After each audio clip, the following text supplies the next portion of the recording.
Steelers' perfect season in the trash. And that's our opponent this upcoming week. The Steelers lost. The Bills, on the other hand, they beat the San Francisco 49ers. You know me, I'm your guy Jake with A. Rich. How's it going today? My boy Jacob A. Rich, Akeem Richens, built in Buffalo. If you don't know us by now, get to know us. Victory Tuesday. Jacob, I feel great. I woke up a winner. And whenever you wake up with a winner, you have a pep to your step. And all of Bill's Mafia, I'm pretty sure, had a pep to their step this morning. Yeah, that was a decisive victory. It was probably the cleanest game we've played debatably this season. Especially from Josh Allen, I thought that game was perfect. He had an amazing performance. We're going to get into that, but let's start by going around the NFL, show the scores from around the NFL this week, and then we'll get into our beloved Bills. Of course. So we're going to start off with the big elephant in the room. The Steelers are no longer undefeated. They lose to the Washington football team by a score of 23-17. Yeah, the Washington football team, credit them. A lot of people was talking about the Pittsburgh Steelers struggling and they may lose to the Bills and they may run into a hiccup with the Bills. But all this time, the Washington football team been in their path, in their way. And I don't even think this is a trap game. The Washington football team have a young nucleus with Chase Young and Montez Sweat in that front four. And Alex Smith, he doesn't make mistakes. And they got the victory. Shout out to them. And I'll say something about both teams here. I personally, I think the Steelers I think they're overrated. I mean, sure, they had a perfect record up to this point, but they didn't play anybody. Washington, on the other hand, their quarterback situation, they have Alex Smith in there. Say what you will about that. Kudos to him for even be playing right now. But Washington football team, definitely a young emerging team. I think they're going to take the NFC East this year. That's my prediction. It's going to be tough. They definitely have a more favorable schedule. The Giants beat them twice, but again, they have the same record. So it's going to be interesting down the stretch from them two teams in the NFC East. Moving on to an AFC East rival, the Patriots, with a 45-0 victory over the Chargers, our opponent last week. Wow. Yeah, and you know what that is? That shows that the Chargers have a coaching problem. And Anthony Lynn is a major problem. And when you go up against a guy like Bill Belichick, the greatest head coach in NFL history, he exposes bad head coaches and reeling head coaches. And I'm not saying Anthony Lynn is a bad head coach, but he's definitely reeling right now. And Bill Belichick exposed that. Yeah, and last week when we did our prediction for this, we did a prediction of every game for the schedule. That was exactly the reason I picked the Patriots, the coaching. It's hard to go pick Anthony Lynn over Bill Belichick. I don't care if it's Jarrett Stidham at quarterback, that I'll take the Patriots in that matchup. And then another matchup that everyone took, the Chiefs. Pretty much everyone would have taken the Chiefs. Chiefs 22-16 over the Denver Broncos. 22-16, it was a lot closer than a lot of fans probably would think. But when you're in a divisional game and those two teams play every year, you got to throw the records out the window. And that's what happened with this game. The Denver Broncos played them tough, but ultimately the Super Bowl champs prevailed. Now this is a surprise here. The Giants 17-12 over the Seahawks. Colt McCoy at quarterback. That's a shocker. Yeah, this one is a shocker because, like you just said, Colt McCoy was at the quarterback position and he managed the game very well. He did enough at the quarterback position on offense for that team to win. And shout out the Giants defense. Shout out James Bradbury. I think he's been playing like an all-pro cornerback this season. A lot of people like to get on Dave Gettleman, but right now the combination of Dave Gettleman, Joe Judge, they have something cooking, and it's going to be a fascinating race in the AFC East with the NFC East with the Washington Football Team. It's fascinating, that's for sure. I mean, the Seahawks held to 12 points. It's outstanding. Yeah, I'm surprised. I'm really surprised. Carson is back. They have DK, Lockett. They have their weapons. It's really surprising. You have to start to look now. What's the problem? What's going on in Seattle? And they have to rectify that sooner rather than later. And another place that needs to rectify a lot of things is the Philadelphia Eagles organization. They got cheesed by the Packers 30-16. Not really a surprise, I don't think. No, it's not really a surprise. It's unfortunate that we see almost kind of a demise kind of thing going on with Carson Wentz.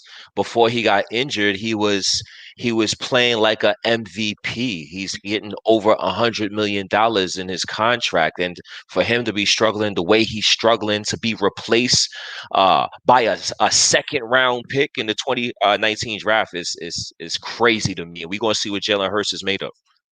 Yeah, and yeah, you said it, replaced. You don't just draft a second round quarterback for no reason. It's a replacement.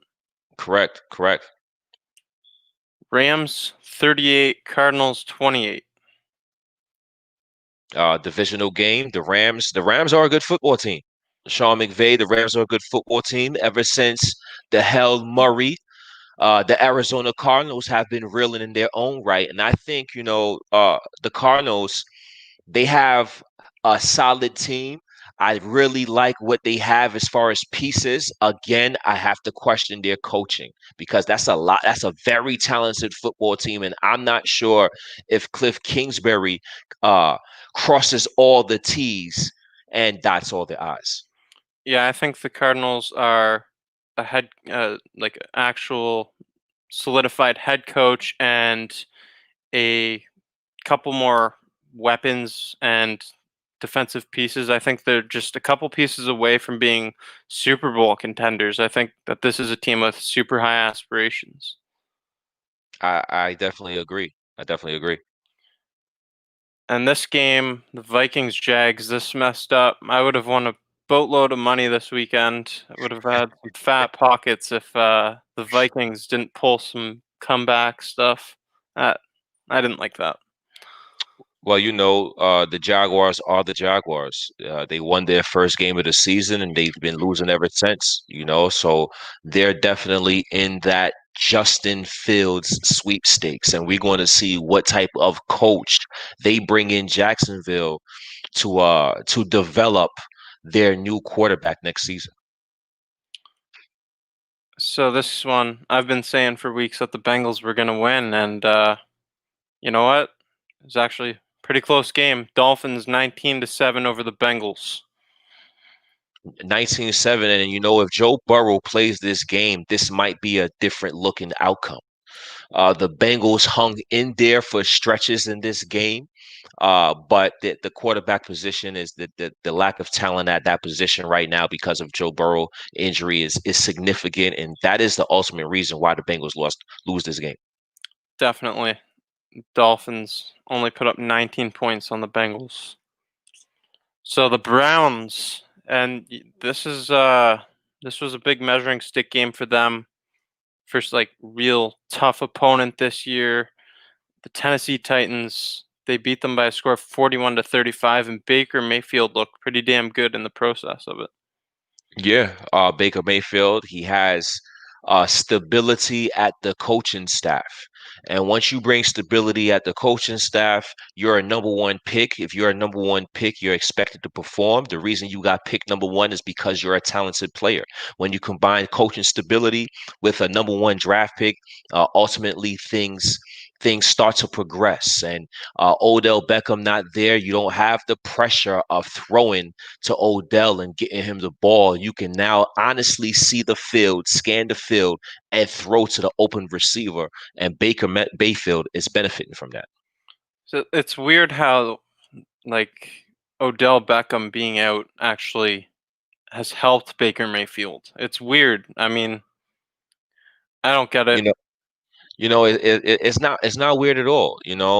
Baker Mayfield, in my opinion, he's a system quarterback. He has to play within a system, and when you're force feeding the number one wide receiver, you're going out that system.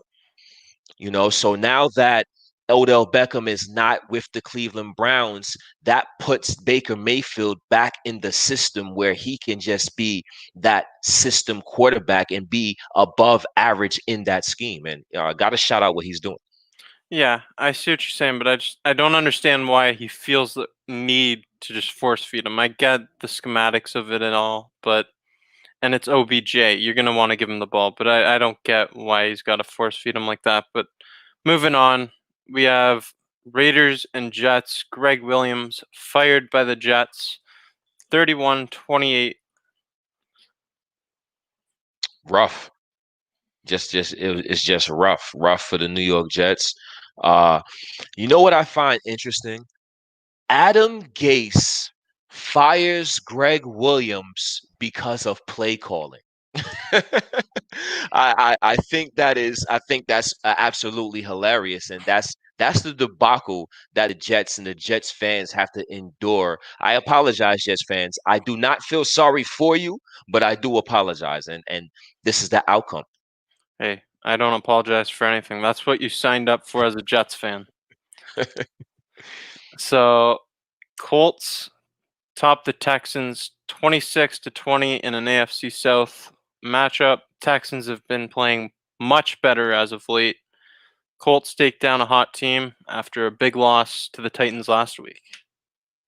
Most definitely, and Texans are playing better football. And when you get rid of a coach like Bill O'Brien, who lost respect throughout the organization, who lost respect within that locker room, and players stop playing because they tune out the head coach. Now that he's gone, now that toxic energy is out the way, the Texans are back to playing for football that kind of resembles last year. And I can't wait to see what type of coach they get in the offseason, because they have a lot of talent despite not having DeAndre Hopkins on that football team.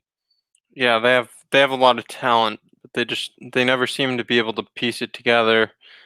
I don't know. They're an interesting team, and they're in a tough division too. I think the Colts are going to be good for a while. Philip Rivers at the end of his career probably, but you still have Brissett as well. I think that the Colts, they're going to be the top of the division for a while.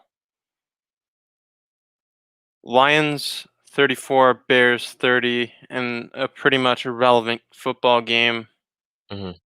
Yeah, irrelevant. Next. Saints Falcons 21-16, and let me tell you, this game was closer than the score. The Falcons had the ball a couple times within the last couple minutes. They just couldn't seal the deal. And shout out Sean Payton, man. It doesn't matter if it's Drew Brees, Teddy Bridgewater, Taysom Hill. He continues to find ways to get the job done and win football games, and the star players still look like star players. Alvin Kamara still looks like a star player despite not having Drew Brees. Michael Thomas over 100 yards, over 100 yards, 2 out the last 3 games without Drew Brees. So shout out Sean Payton and what he's able to do with the quarterbacks that he has on his football team. Yeah, it's definitely impressive. He makes the most of every opportunity without his starting quarterback. So, I mean, that franchise might be it is in good hands going forward, even without Drew Brees. That's correct. So, we've talked enough about around the NFL. Let's get into what just transpired this week with our Buffalo Bills, built in Buffalo, the Bills bunker. We're going to talk about the Buffalo Bills. It's what we do best. So, hey, Rich, what'd you like or not like about the defensive performance from this game? Well, you know what? The defense actually played well in an area that I thought they would struggle, and that was against the run. The San Francisco 49ers only had about 86 total yards rushing, which was outstanding, and ultimately, in my opinion, the difference of the game. If you stop the rushing attack of the San Francisco 49ers, if you stop them from setting up that play action so they can be successful in the passing game, you're going to win the football game if you put up points. And that's exactly what we did last night. But 316 passing yards for Nick Mullins is a little bit too much. At times last night during the game, we showed little resistance, and I didn't like the resistance or the lack thereof we showed in certain stretches of the football game. And we're definitely going to have to patch that up, because if we want to play in January, in February, and who knows with this pandemic, possibly even March, if we want to play during them times, we're going to have to play better defensive football within that secondary. So besides that, we played a very good performance on defense. Yeah, I'm gonna counter what you were saying about that. How we're getting pushed back a lot, because there's a drive that went 97 yards all the way from the opposing team's end zone. We were in the red zone, gave up the ball on 4th and goal, and the 49ers were driving downfield. They made it look easy.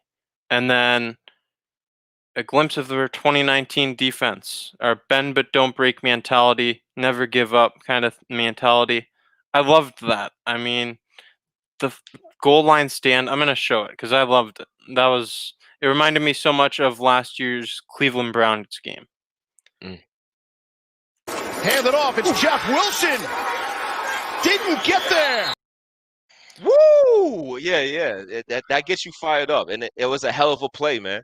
It was definitely a hell of a play, and it was something that I love to see. The Buffalo Bills was physical last night. We was the more physical football team last night against an NFC West opponent, the most physical division in the NFL, and I love to see that. Levi Wallace, we have to do something about that position. we can't keep talking about the same position 2-3 years in a row. We have to rectify that. But besides that, it was some stretches where we looked like 2019, and then there was other stretches where we looked like 2020. Definitely. And there's another thing I wanted to get to, our turnovers. And Trey is a beast, though. Mike the Kid, exactly. Trey White with a pick in his last 3 games. That pick was his 15th of his NFL career. So congratulations to him on the milestone, but hell of a game from our defense. Hell of a game. There's a reason why his name is Take Away Trey. You can't be Take Away Trey and have no interceptions. It doesn't look right. So Take Away Trey had an interception 3 out of the last 4 games. Shout out to him. Yeah, and how about this? Tremaine Edmonds looking healthier, makes himself look like his freakish self. Definitely. Absolutely right. Absolutely right. So let's move on from defense into the offensive performance, what we liked or didn't like about that. Well, you know what? We went to Arizona. We lost on a Hail Murray. We came back into Arizona. We found redemption. And that's exactly what it was. What I loved was Josh Allen, 32 of 40, 375 yards, 4 touchdowns. We hit, I believe, 11 different receivers. Was it 11 different receivers? Completion to 7 different receivers. I'm sorry. We hit 7 different receivers. 4 different receivers caught touchdown passes. So that's something that you have to really love. You have to love, even though we didn't make it on 4th and 1, you have to love the aggression from Sean McDermott. You have to love him being confident in his football team, him saying we trust our ability to make this more than we trust their ability to stop it. And I love to see the aggressive nature from our Buffalo Bills. We ran the ball efficiently enough to keep the defensive team honest, right?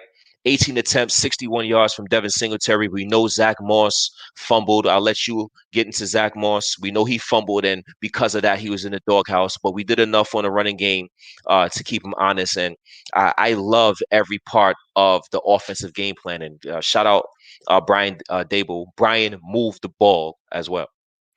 Yeah, definitely that game plan. It was set up to a T. Perfect game plan from the Buffalo Bills offensively. I like exactly what you're saying. The aggressiveness, going for it on fourth down twice.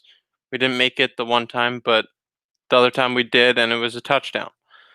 Something else I liked was how much we spread the ball, and I'm going to show a play from a receiver who doesn't get too much love.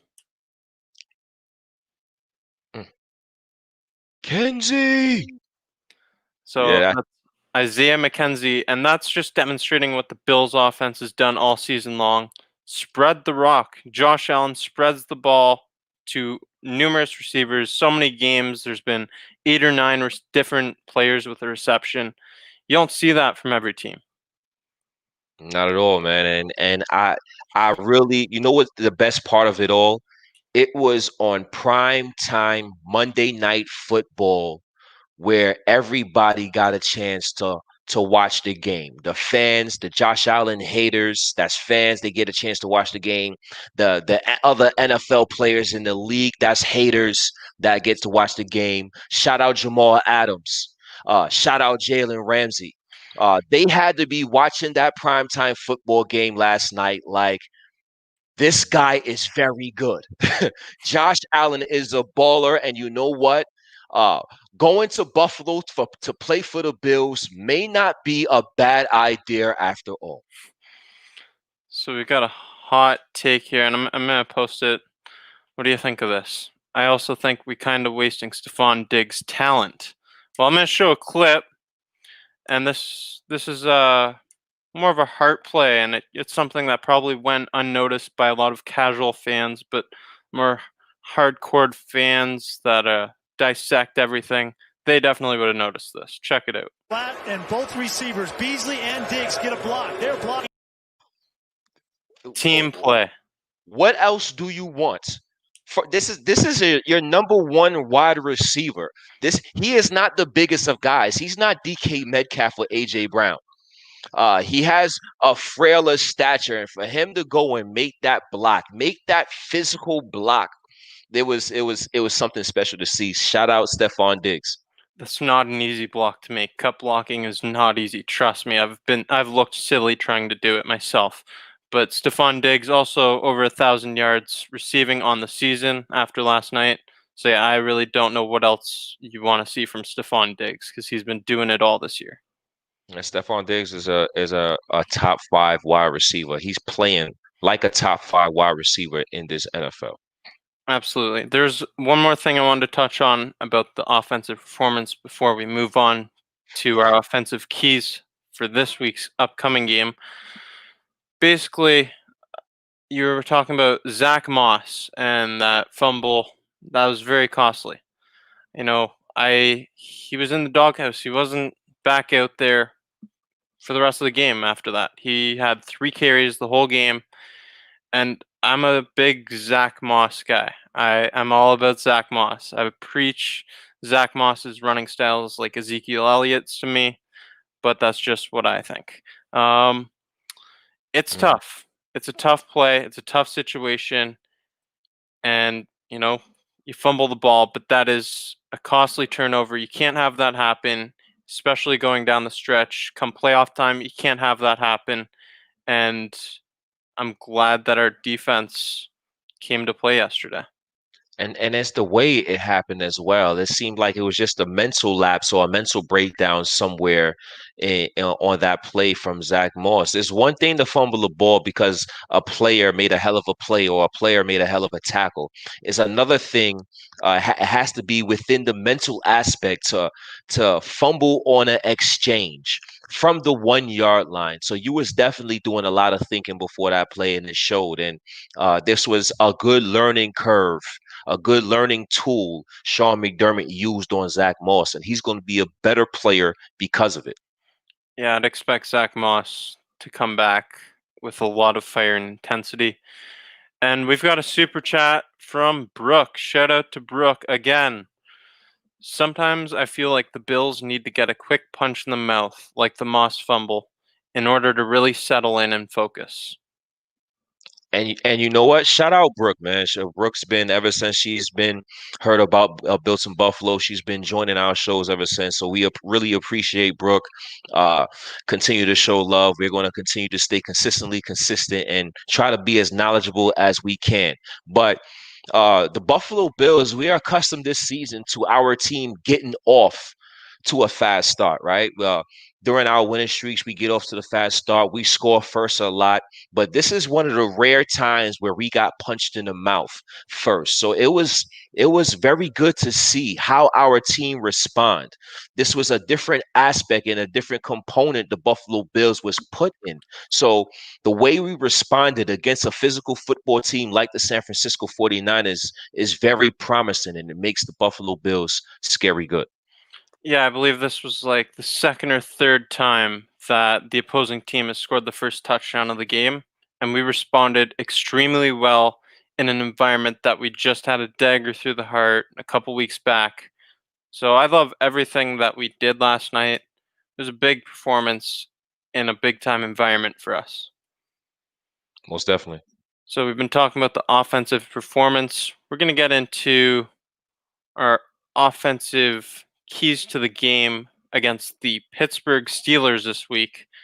But before I do that, I want to show a clip from last week's show. I get a lot.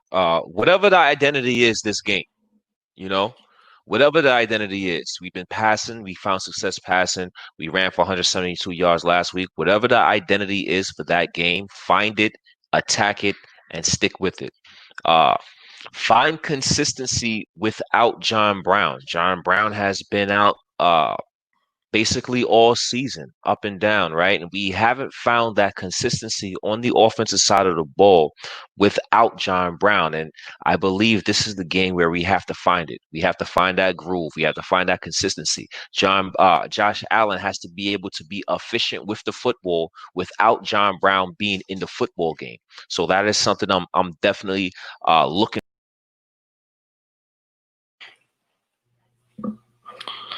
Like that. I like that. That's the clip from last week.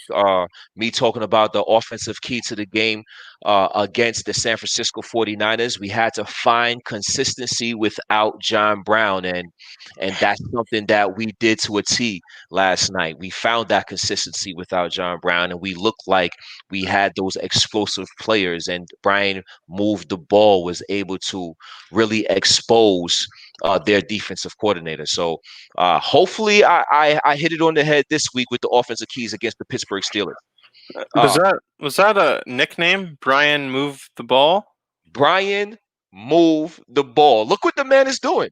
I like it. I like it. Look what the man is doing. We like to criticize coaches. We like to criticize players when they're underperforming or when they making bad play callers and when they calling a bad game, right? Well, we have to give them their flowers and we have to praise them when they're executing to the level that they're executing. And for Brian move the ball to have a performance like that on primetime TV, he deserves the nickname. I love it. I love that. So getting back into our offensive keys of the week, basically what you were saying before. You got to take advantage of our offensive weapons because we have so many readily available to us. We saw it in Dawson Knox, Isaiah McKenzie. There's just too many guys for opposing teams' defenses to cover. It's way too much. It's way too much, especially when Josh Allen is on his Michael Jordan. When Josh Allen is on his Michael Jordan, we're really hard to beat. And he was on his MJ last night. Take advantage of our offensive weapons is absolutely right. That's one of our that's a main key, and that's definitely something that we should continue to look forward to for the rest of the season. Yeah, this offense, it's a special thing, but they're going to have a daunting task this week because we need to find a way to control TJ Watt, and that is easier said than done. Most definitely. And once again, what are the Buffalo Bills going to do against the superstar players? Superstar players, when they play against the Bills, they come in and they usually perform. They usually dominate. Nick Bosa had a stellar game. Aaron Donald, he came in and he had a stellar game. I believe somebody else performed real well this season as well. So we definitely going to have to do a good job minimizing and containing TJ Watt. Bud Dupree is not there on the other side, so we could put more focus and more attention on TJ.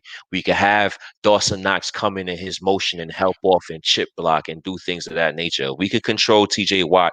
Our offense should have no problems moving up and down this football field. Yeah, they're short. Devin Bush and Bud Dupree, those are and I believe they also lost their other Middle, linebacker after yeah, Devin Bush. So and Joe Hayden's their number one cornerback is in concussion protocol, and Monday to Sunday that's a really short week. So if they don't have Joe Hayden, we definitely could have some advantages in that game. they're hurting, and we need to take advantage of it. And we also need to play some mistake-free football. Basically, just don't cough the ball over. Don't hold the ball too long if you're Josh Allen, and he did a great job of that this week. He stayed super calm and composed in the pocket. I haven't seen him look like that ever. Like, I think that was his best game ever. I've seen him look somewhat like that at times, but that was his best performance in my opinion. As far as the way he looked for 60 minutes. Now, Josh Allen has looked like that in stretches, but I don't think he's ever put it together for 60 minutes the way he's did. No inaccurate balls thrown, really. 4 touchdowns, different receivers, look poised, he looked confident. The throw where he threw it over a 6'4" linebacker, it was just amazing. The things that Josh Allen can do, only a handful, maybe a handful of quarterbacks in this NFL can do. Amazing Maybe football we saw yesterday. A maybe. maybe a handful. Yeah. But playing mistake-free football against the Steelers team on defense that's hurting, a lot of injuries. Just don't turn the ball over. No negative yardage plays, and we're good. I think that we win this game if we do that. And I will say this. The Pittsburgh Steelers, they have receivers. They have some receivers. We're going to have to do a good job against their receivers. Deontay Johnson, Chase Claypool, James Washington, Juju Smith-Schuster. We're going to have to do a good job controlling and containing those guys. The Washington football team, I don't think we have that young, freakish defensive line, but a blueprint that they showed was that the Pittsburgh Steelers, they love to get rid of the football quick. Under 2 seconds, Ben Roethlisberger is getting rid of that football. They did an excellent job getting their hands up, swatting balls down. We definitely have to take that blueprint. Ben Roethlisberger getting rid of the ball quickly. We have to get our hands up. We got to get our hands in those passing lanes. If we get our hands in those passing lanes, and when they do look to make big plays, we pressure the quarterback, knock him off his spots. I think our defense can do some big things in this game. Yeah, and you know what? I gotta give a shout out to you because last week you said Tre'Davious White would have an interception, and he did this week. You called it, and if we can get some turnovers, that'd be great against this offense with all those offensive weapons at wide receiver, like you just said. That's can be a tough test, but I think our secondary is up to it. And if they can bring the same fire and intensity that they brought, the physicality to the San Francisco 49ers, I think we have a good chance at holding the Steelers team under 30 points, under 25 even. And you know what? And Brooke made up an excellent point. And shout out Brooke, man. I don't know, Chris Collinsworth. There was a thing with Chris Collinsworth a couple weeks ago, and the women was outraged by some of his comments. Shout out Brooke. Brooke shows that women know football. Women have a knowledge of the football game as well. So we got to shout her out, man, and we really appreciate her. Jacob, take this away, man. Do we put Josh Norman in this week? We saw how Levi Wallace performed. But by the way, that wasn't a flag. By the way, that was a bullshit penalty in the beginning of the game yesterday on Levi Wallace. But besides that, he struggled. Well, take this question away. I've been a big advocate for Josh Norman, and I've made a video supporting Josh Norman because he's gotten a lot of hate from our fan base. He hasn't been available, and when he has been available, he was put up against the Tennessee Titans team as the number 1 corner. It didn't go well. I don't think Josh Norman's trash. I think Josh Norman is still an average corner. I think he can get the job done. He's got a good knowledge of the game, brings a lot of fire and intensity. I think that putting Norman in this week, or at least rotating him in at times, I think that it could be extremely beneficial for the team. And you know what's crazy to say? When I look at Levi Wallace and I look at Josh Norman, I believe that Josh Norman and Levi Wallace is almost kind of like the same player. They're at this point of Josh Norman's career, he's a veteran, older, more savvy Levi Wallace. They're both tall, long, lanky. They lack athletic ability and speed. They're both aggressive, but Josh Norman has that veteran savvy. Kind of like an example of his veteran savvy is what he did with the Las Vegas Raiders game when he punched the ball out. That's Levi Josh Norman. That's his veteran savvy coming to play when he's in the football game. Yeah, he forces a bunch of fumbles. He's really great at doing that. He can get an interception. He can punch the ball out, just creates turnovers, and he brings that fire to the defense. Like, really intense mindset. And I got to shout him out for what he's been doing around the community in Buffalo. Been doing some good things with what's going on in the world. So shout out to him. We got a question here. Mike the Kid. Is Jerry Hughes still good? Jerry Hughes obviously is not the Jerry Hughes from 5, 6, 7 years ago when he had back-to-back 10-sack seasons. But Jerry Hughes is still a very good pass rusher. He's still when you have to look at certain things like PFF and next-gen stats to really get the appreciation for Jerry Hughes at times where he's not sacking the quarterback. He's still a very effective pass rusher, and shout him out, man, because he's bringing along some guys rather nicely. Daryl Johnson is starting to pop out on the screen every week. AJ Espinosa is starting to pop out on the screen every week, and Jerry Hughes, you have to give him some praises for the young DE's development because they are watching how to be a professional through him. So I think Jerry Hughes is still a very good defensive end. And just as Peter J says here, Hughes getting after the QB. His pressures are up there with everyone, every elite pass rusher in the NFL, and he's exactly right. Jerry Hughes, I just want to say that game against the Jets where he had the sack and then he had an interception on consecutive plays, that's the thing that you get with Jerry Hughes. He's a fiery guy. He's obviously a leader, and he's the longest tenured member of this team in his 8th season on the Bills. Most definitely. So let's move forward a bit. We've gotten to our offensive and defensive keys to this game. Let's go with some. Want to do our coaches corner segment. So this is a segment where we're coaches. This week you will be Brian Move the Ball, and I will be Leslie Frazier. So you want to start and give us your offensive game plan going up against the Pittsburgh Steelers. I'm Brian Move the Ball. I got some big balls right now. I just outcoached Robert Silla, a head coaching candidate in his own right. So I'm feeling real cocky right now. So when I break down the film sessions and I'm looking at Pittsburgh Steelers, I'm paying attention to what's going on with Joe Hayden.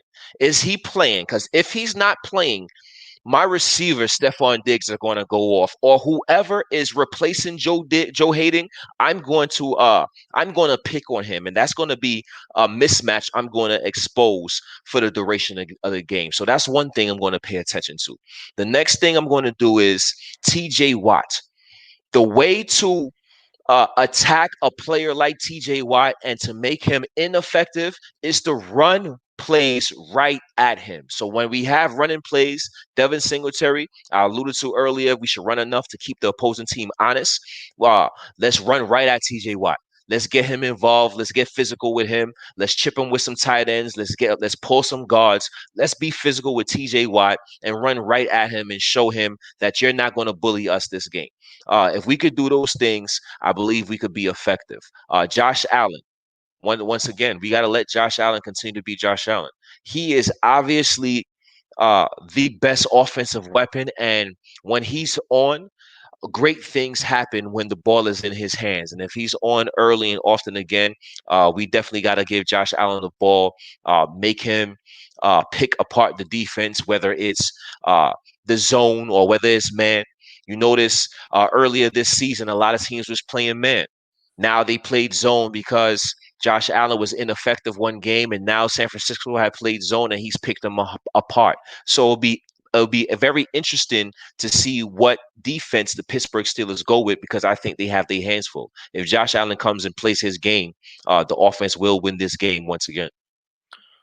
All right, so I'm going to be Leslie Frazier here, and I'm going to feed off your game plan. So, I mean, our offense it's been stellar, and we're going to feed off of that. Defensively, create turnovers. Give our offense more chances. It's pretty simple. How are we going to do this? We're going to do some disguised blitzes, some dropbacks into zone coverage. I'd prefer zone coverage over man coverage, but we're going to switch it up a bit. Run a lot of zone against this defense. I don't like the matchups that they present man up against Juju Smith-Schuster. What's the Claypool? Mm-hmm. I don't like the way that we match up against these guys man up. So I'm doing some zone, some disguised blitzes. We got to get in the face of Big Ben. He doesn't hold the ball long, so we got to make the most of every opportunity we have to hit him. And we have to take advantage of the Steelers' not so great running game. I 100% agree. The Pittsburgh Steelers, they are a one-dimensional football team. So we have to break them. We have to break them down. They're one-dimensional. We can't have them run the football against the Buffalo Bills. They pass 50 times a game, but they pass 50 times a game and they get the ball off real quick. So our corners is going to have to play up a little bit, right? We know that they have some speed on the outside, but they struggle to throw the deep ball. So we have to play up. We have to be physical. We have to disguise our blitzes. We have to do some gaps and some stunts within that defensive line, confuse the offensive linemen. And if we can get to Big Ben, he's not Kyler Murray. He's not Russell Wilson. He's not a guy that's going to elude pressure like that. So if we can get in the face of Big Ben, we can cause problems for that Pittsburgh Steelers offense. Absolutely. And you're saying Ben Roethlisberger's not Russell Wilson. He's not these guys. Josh Allen's not Ben Roethlisberger. I mean, I get the comparison, but I don't think he's that much like Big Ben. What do you think? You know what? After watching Josh Allen this year, it was a lot of comparisons. It's Cam Newton and his other guys, right? Josh Allen is Josh Allen. Yep. That's who he is. Josh Allen is Josh Allen, and he's ascending. This is not even the best of Josh Allen. That's the scariest thing about this whole situation with our franchise quarterback. He's still an ascending player. He's still in his third year. He's going to be better next year. So it's definitely a fun thing to watch and a great time to be a Buffalo Bills fan. I love what you just said. Josh Allen is Josh Allen. Nobody swagger that he brings with the calm demeanor, and then he can just, at a snap of a finger, just be fiery. He's a leader, and it's clear. It's clear that he's the leader of this football team. Mm-hmm. Gotta love everything about Josh Allen. Mm-hmm. Definitely. So we got some more stuff to get into here. Let's move into our bunker bets segment. This is a fun segment, and we had some hits last week from last week's segment. I said that Josh, well, I didn't really hit. I guess he went over my 3 touchdown prediction, but 4 touchdowns. That's okay. I'll count. We'll take it. I believe you had Tre'Davious White with an interception as well. Yeah, I believe so. Trey White has been playing good football lately, man. He's been playing like he's starting to live up to that contract. We was a little worried about Trey White in the beginning of the season. We just paid him. He didn't look his greatest, but that was a lot of individuals within the Buffalo Bills defense and football team. In the last few weeks, it looks like things have picked up, and that's especially for takeaway Trey, and he's proven that he's worth every penny. He is worth every penny. So let's get into the bunker bets. As I was saying, let's start off with our fantasy frenzy. We'll pick our fantasy player of the week, and you're going to go with the same as last week. Yeah, Stefon Diggs. Listen, if it's not broke, don't fix it. Stefon Diggs, 8 receptions, 112 yards. I won't add the TD in there because this looks like a season where Stefon Diggs may only get about 5 touchdowns. You know, he has 3, I believe, right now. He may get 5 or 6. 8 receptions, 112 yards. He's just a mismatch nightmare. It doesn't matter if it's a number 1 corner on him or not. He just sees the field so well. If it's a zone, he knows how to find his soft spots in the zone. If it's man, he knows how to get away from man coverage. So Stefon Diggs is due for another big game. I like it. I mean, Stefon Diggs, he's consistently consistent, just like us. So Cole Beasley, 8 receptions, 96 yards, and a touchdown. I'm picking him up for fantasy, and this isn't in our fantasy league, but I made a silly mistake of dropping Cole Beasley this week in fantasy, and I picked up Deebo Samuel because I thought the yards after catch, they were going to rack up, and Cole Beasley lit it up. I've lost that fantasy game, and that might ruin my season. And you should have lost. And the disrespect, the disrespect of Cole Beasley, the best slot receiver in the NFL. But I understand, man. He's wishy-washy some games with the Buffalo Bills, right? But he came through at a great time last night. The reason Cole Beasley is being dropped in my league is because it's a 6-team format, so it's not a very deep league. That's why. But yeah, makes sense. In a deeper league, I'd be keeping Beasley. So let's get into some stat predictions for this game. You want to start this off? Yeah, man. We have to shout out again. I like this. We talk about players when we criticize them. We have to give them their flowers when they're executing. Dawson Knox, a tutty, back-to-back games. Shout out my boy Cody Finney, by the way. Back-to-back games with a touchdown for Dawson Knox. And the Buffalo Bills, I believe they figured out a way how to use Dawson Knox. We have to use him sporadically. We have to use him sparingly. We can't be consistently using Dawson Knox because that's where the inconsistent hands come to play. Dawson Knox is a scary player when we are going to Gabriel Davis and Cole Beasley and Devin Singletary and Zach Moss out the backfield and Isaiah McKenzie is like, yo, we got to cover all these guys. And then we hit Dawson Knox. It's like, shit, they got Knox too? That's exactly how we got to use Dawson Knox. So I got him going for a touchdown for his 3rd consecutive week. And Micah Hyde, I think, is playing underrated, very good football from the safety spot the last few weeks. He has a big game and an interception as well. So, talking about Dawson Knox, Rick, he says he loves the block by Diggs on the Knox TD. I love it so much. I showed it earlier, and I'm going to show it again because why not? Why not? And both receivers, Beasley and Diggs, get a block. They're blocking. Unselfish team play. Unselfish. Heinz Ward like. Heinz Ward like right there. I don't know. You're a little young. You're a little wet behind the ears. I don't know if you know Pittsburgh Steelers Heinz Ward. I know who it is. But Heinz Ward like. You dig? So, continuing with our stat predictions for this week, I'm taking Diggs to have a touchdown pass. Yes, you read it right, pass. So there's a play in the red zone, and it looked eerily similar to the Cole Beasley touchdown pass we saw against the Chargers.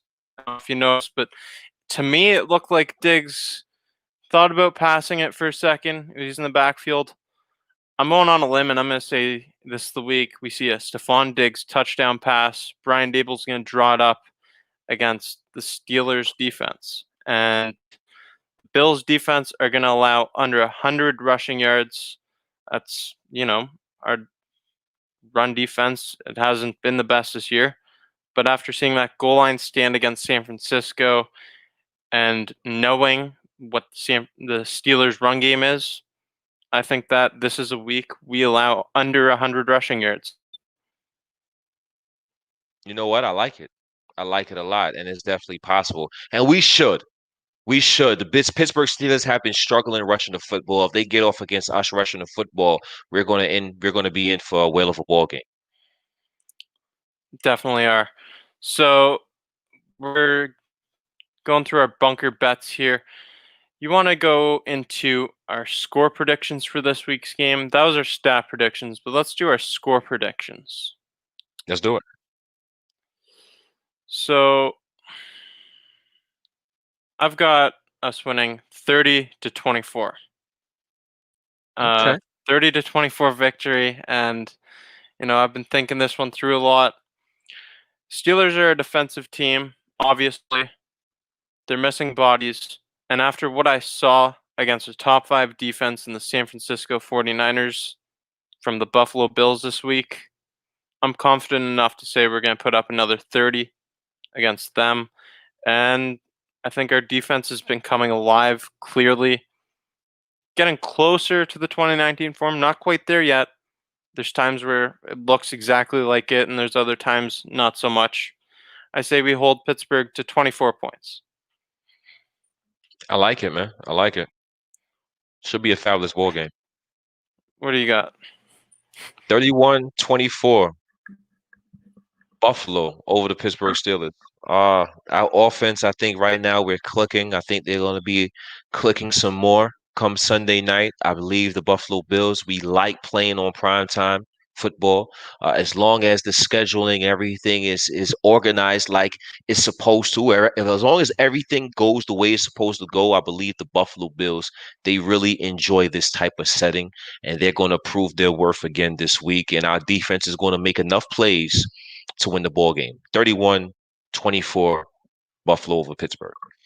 And the thing, we're both taking a high score here, and something to take into consideration is the weather, because the weather's supposed to be pretty nasty in Western New York Sunday, but I think that the Bills, I think they'll just push right through it. If the weather's nasty on Sunday, I know Pittsburgh plays in the cold as well, but I like our chances even more. They cannot run the football. They're a one-dimensional team. And you talk about nasty weather. We got Josh Allen, who likes to run, as well as he's a dual threat quarterback. Ben Roethlisberger is not. I like our chances in that game if the weather's nasty. I do too. We're gonna show some score predictions before we give you our Tuesday night trivia question. So 37-27, 27-20. 34-27 for my guy Cody. 17-10, taking. I like it.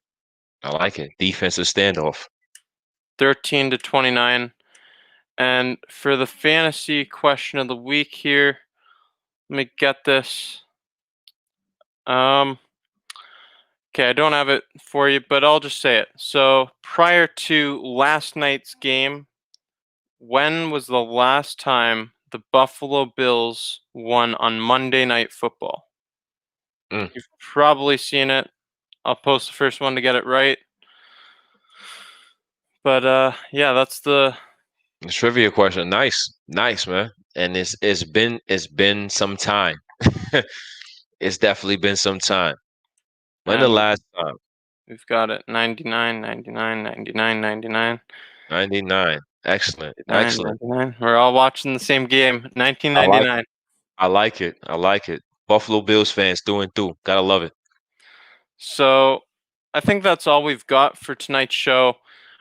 We're doing a Friday night forecast. That's what we started this last Friday, and it's it's fun. We're going to forecast around the NFL, and we're going to forecast more of what to expect in the Steelers game. It's not a weather forecast. I see the comments about the weather already. It's not a weather forecast. It's a Friday night forecast for what to expect in the big matchup against the Steelers. Make sure you check that out, and check out all the great content on Built in Buffalo and the Bills Bunker YouTube channels. We're all over the place. Twitter, Instagram, Facebook, you name it. Everywhere. We got to get a switch. Twitch is coming next. We definitely got to get on that. Yeah, we definitely got to get on a couple more, man. But we doing what we can right now, man. So with that, is there anything you'd like to say to end the show? Nah, I think you did a great job, Jacob. Bill's Bunker every Tuesday night, 9:30. We appreciate the dialogue. Rich, Hakeem Richens. If you don't know us by now, get to know us, Built in Buffalo. Appreciate y'all. Have a good night. Yes, sir.